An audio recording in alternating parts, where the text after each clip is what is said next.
మెహదీపట్నం నుండి చర్లపల్లికి ఈ బంతి పూలు తీసుకెళ్తే ఈ కస్టమర్ నాకు ₹400 ఎక్స్ట్రా టిప్ ఇచ్చిండు. ర్యాపిడ్ యాప్ ఓపెన్ చేయగానే ₹290 పార్సల్ ఆర్డర్ వచ్చింది. ఈ ఆర్డర్ వేరే వాళ్ళు యాక్సెప్ట్ చేసేదానికంటే ముందు నేను ఆర్డర్ అయితే యాక్సెప్ట్ చేశాను. పికప్ లొకేషన్కి అయితే వెళ్తున్నాను. మొత్తానికి లొకేషన్కి అయితే వచ్చాను. ఇది పెద్ద పూల మార్కెట్. ఏ షాప్ లో ఐటమ్ తీసుకోవాలో అర్థం కావట్లేదు. అరైవ్డ్ అని స్వైప్ చేసి కస్టమర్ కి కాల్ చేస్తే ఆయన ఏమంటున్నారంటే, అన్న నేను అక్కడ లేనన్నా, కొన్ని పూల ఐటమ్స్ కావాలి, నేను లిస్ట్ చెప్తాను, ఆ పూలు తీసుకొచ్చానా, ₹290 అంటే ₹300 బిల్ చూపిస్తున్నానా, నేను ₹200 ఎక్స్ట్రా ఇచ్చి మొత్తం ₹500 నీకు ఇస్తానన్నా, కొంచెం అర్థం చేసుకున్నా, అర్జెంట్ ఐటమ్ అని చెప్పి తనైతే రిక్వెస్ట్ చేస్తున్నాడు. ₹200 ఎక్స్ట్రా ఇస్తా అనేసరికి మనసుకి చల్లగా అనిపించింది భయ్య. నేను కూడా నో అనలేక సరే అన్న పూలు తీసుకొస్తా అని చెప్పి తనకైతే ఓకే చెప్పాను. నేనేమనుకున్నానంటే పూలు ఆల్రెడీ రెడీగా ఉన్నాయేమో అని చెప్పి ఓకే చెప్పాను. బట్ పూలు అయితే రెడీగా లేవు. ఆయన అయితే కాల్లో గైడ్ చేస్తున్నాడు, ఏ షాప్కి వెళ్ళాలి, వాళ్ళకి ఏ పూలు కావాలనేది. వాళ్ళు ఆర్డర్ చేసిన పూలన్నీ ఒక 10 నిమిషాల్లో ప్యాక్ చేసి ఇచ్చేసారు. పెద్ద సంచిలో అయితే ఇచ్చారు. ఈ పూల బ్యాగు ఎలా లేదన్నా 7 నుంచి 8 కేజీలు అయితే ఉంటుంది. ఇక్కడే ఒక సవాల్ అయితే ఎదురైంది. ఈ బ్యాగ్ నా బైక్ మీద పడుతుందా లేదనేది ఒక డౌట్.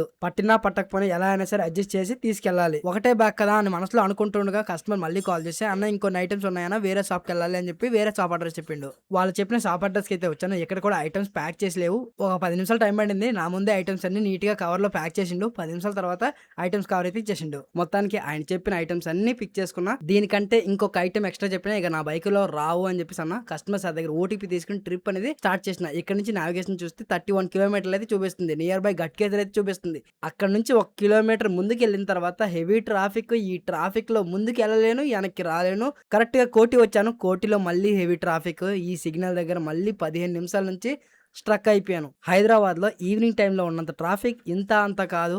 రాత్రి 6 గంటల నుంచి రాత్రి 8:30 వరకు హెవీ ట్రాఫిక్ అయితే ఉంటుంది. 40 మినిట్స్ తర్వాత అలా అంబర్పేట్ మెయిన్ రోడ్ సైడ్ అయితే వచ్చాను. అక్కడ ట్రాఫిక్ అనేది కాస్త తక్కువైపోయింది. ఇలా రోడ్లన్నీ ఖాళీ ఉంటే ఎంత దూరమైనా సరే ఇంకా వెళ్ళాలి అనిపిస్తుంది. నావిగేషన్ ఫాలో అయ్యి కస్టమర్ పెట్టిన డ్రాప్ పాయింట్కి అయితే వచ్చాను. డ్రాప్ పాయింట్కి వచ్చి కస్టమర్ కి కాల్ చేస్తే, అన్న ఆ లొకేషన్ కాదన్నా, అది మా పాతింటి లొకేషన్ అన్నా అని చెప్పి తనైతే చెప్తున్నారు. ఈ చుట్టుపక్కల ఒక్క మనిషి కూడా కనిపించట్లేదు. అడ్రస్ అడుగుదామంటే అక్కడెక్కడో దూరం నుండి కుక్కల అరుపులు అయితే వినిపిస్తున్నాయి. ఆ అరుపులు వింటూ ఉంటేనే సగం గుండె జారిపోతుంది. ఇదేదో దెయ్యాల కొంప అడ్రస్ ఏమో అని నాకు అనిపిస్తుంది. తర్వాత వాట్సాప్ లో లొకేషన్ పంపించారు. ఓపెన్ చేస్తే 3.1 కిలోమీటర్ చూపిస్తుంది. వెళ్ళిపోదాం. లొకేషన్ ఫాలో అవుతూ కొత్త అడ్రస్ కి అయితే వెళ్ళాను. వెళ్ళగానే గేట్లు అయితే ఓపెన్ చేసింది. లోపలికి వెళ్ళగానే ఆ బంతిపూల బ్యాగ్ అయితే తీసుకున్నాడు. వెంటనే ట్రిప్ అనేది ఎండ్ చేసిన ₹290 అయితే చూపించింది.